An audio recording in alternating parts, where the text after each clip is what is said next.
Hello, நான் சொல்றா படத்துக்கா? ஒரே நிமிஷம் இரு, கூப்பிடுறேன்.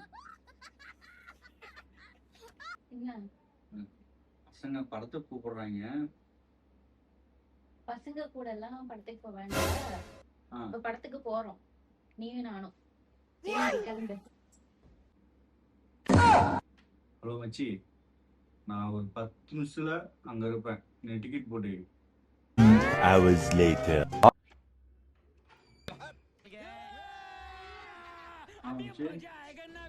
வீட்டுக்கு வந்துட்டேன்டா. படம் நம்ம எக்ஸ்பெக்ட் பண்ணதோட வேற மாதிரி இருந்துச்சு. சரி, ஓகே, நான் கூப்பிடுறேன். என்ன அவங்களே ரெடியா? ரெடி ஆயிட்டு இருக்கேன்டா, அதுக்குள்ள என்ன அவசரம்?